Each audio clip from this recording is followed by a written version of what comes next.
Путин Гитлер!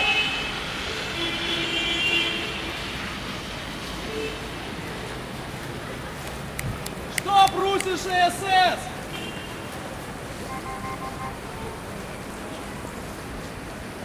Путин Гитлер!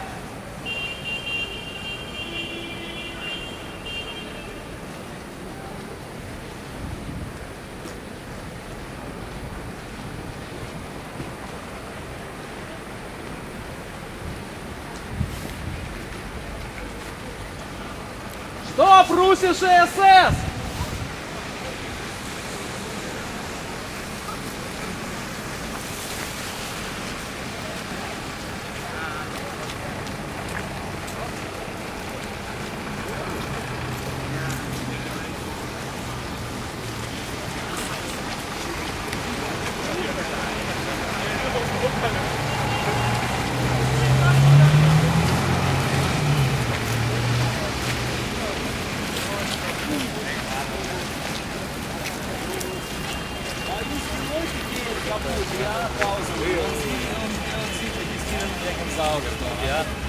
Ist das eine Schande, wenn Merkel diesen Arschloch die Hand einfach trägt, ja?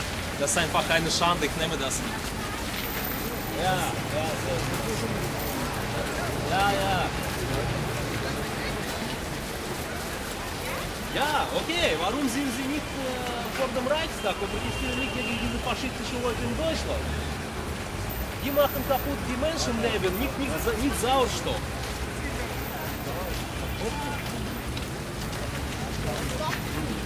Ja, ja, Liebe. Ja, aber wenn faschistische Junta an der Macht ist, ja, und sie protestieren wegen Sauerstoff, ich finde das einfach verrückt. Naja, ist ein Argument. Ja, Sie können diesen Argument nicht schlagen. Ja, das nimmst du an. Aber wenn wir Zeit hätten, wir würden über das Mittelmeer rudern, weil die Ruderboote die ganze Zeit hier gerade von Marseille bis... Was? Das ist ein Science Fiction, ja? Die Leute jeden Tag ermorden, ja? Ermorden bei diesem Funke, ja?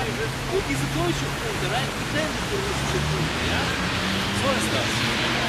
Das ist Realität. Ich rede nicht über Märchen, ich rede über Realität in Deutschland.